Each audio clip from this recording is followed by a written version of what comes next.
इस वीडियो को लाइक करें, हमारे चैनल को सब्सक्राइब कर बेल आइकन जरूर प्रेस करें।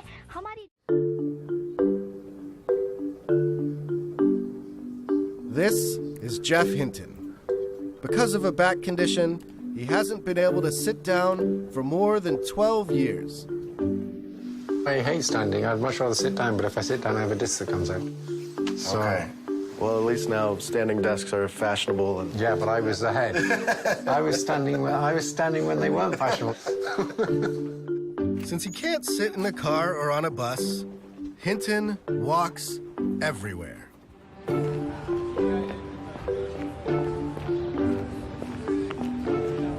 The walk says a lot about Hinton and his resolve.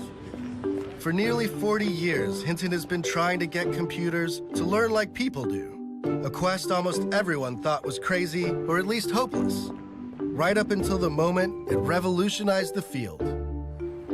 Google thinks this is the future of the company. Amazon thinks it's the future of the company. Apple thinks it's the future of the company.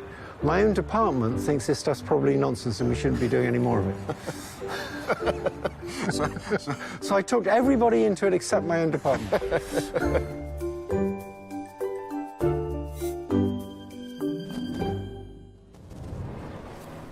You obviously grew up in the UK, and you had this very prestigious family full of famous mathematicians and economists. And I was curious what it was like for you. Yeah, there was a lot of pressure. I think by the time I was about 7, I realized I was going to have to get a PhD. Did you rebel against that, or you went along with it? I dropped out every so often. Yeah. I became a carpenter for a while. Jeff Hinton, pretty early on, became obsessed with this idea of figuring out how the mind works. He started off getting into physiology, the anatomy of how the brain works. Then he got into psychology. And then finally, he settled on more of a computer science approach to modeling the brain and got into artificial intelligence. My feeling is, if you want to understand a really complicated device, like a brain, you should build one.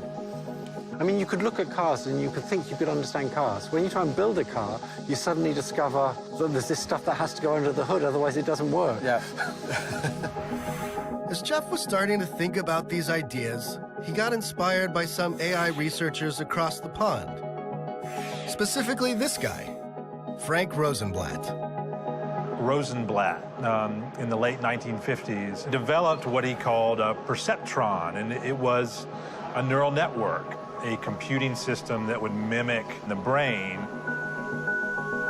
The basic idea is a collection of small units called neurons. These are little computing units, but they're actually modeled on the way that the human brain does its computation. They take incoming data like we do from our senses, and they actually learn, so the neural net can learn to make decisions over time. Rosenblatt's hope was that you could feed a neural network a bunch of data, like pictures of men and women, and it would eventually learn how to tell them apart, just like humans do. There was just one problem. It didn't work very well. Rosenblatt, his neural network was a single layer of neurons, and it was limited in what it could do, extremely limited. And a colleague of his wrote a book in the late 60s that showed these limitations. And it kind of put the whole area of research into a deep freeze for a good 10 years. No one wanted to work in this area. They were sure it would never work. Well, almost no one. It was just obvious to me that it was the right way to go. The brain's a big neural network, and so it has to be that stuff like this can work because it works in our brains. There's just never any doubt about that. Now, what do you think it was inside of you that kept you wanting to pursue this when everyone else was giving up, just that you thought it was the right direction to go? No, that everyone else was wrong. Okay. Hinton decides he's got an idea of how these neural nets might work, and he's going to pursue it no matter what. For a little while, he's bouncing around research institutions in the US. He kind of gets fed up that most of them are funded by the Defense Department, and he starts looking for somewhere else he can go. I didn't want to take Defense Department money. I sort of didn't like the idea that this stuff was going to be used for purposes that I didn't think were good. He suddenly hears that Canada might be interested in funding artificial intelligence. And that was very attractive, that I could go off to this civilized town and just get on with it. So I came to the University of Toronto. And then in the mid-'80s, we discovered how to make more complicated neural nets so they could solve those problems that the simple ones couldn't solve. He and his collaborators developed a multi-layer neural network, a deep neural network. And this started to work in a lot of ways. Using a neural network, a guy named Dean Pomerleau built a self-driving car in the late 80s, and it drove on public roads. Jan LeCun in the 90s built a system that could recognize handwritten digits, and this ended up being used commercially. But again, they hit a ceiling. It didn't work quite well enough because we didn't have enough data, we didn't have enough compute power. And people in AI and computer science have decided neural networks was wishful thinking, basically. So it was a big disappointment.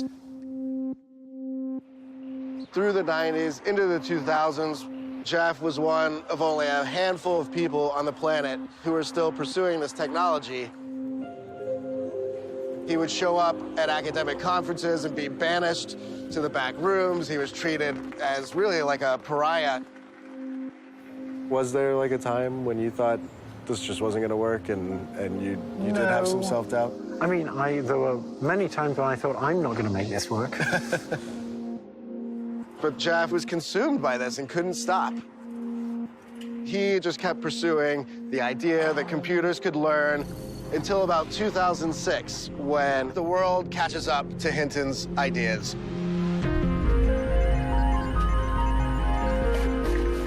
Computers were now a lot faster.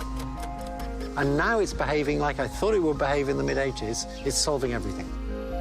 The arrival of super-fast chips and the massive amounts of data produced on the internet gave Hinton's algorithms a magical boost. Suddenly, computers could identify what was in an image. Then, they could recognize speech and translate from one language to another. By 2012, words like neural nets and machine learning were popping up on the front page of the New York Times. You have to go all these years, and then all of a sudden, you know, in this span of a few months, it just takes off. Did it finally feel like, aha, you know, the world has finally come to my vision? It was sort of a relief that people finally came to their senses. For Hinton, this was clearly a redemptive moment after decades of toil. And for Canada, it meant something even bigger. Hinton and his students put the country on the map as an AI superpower, something no one and no computer could ever have predicted.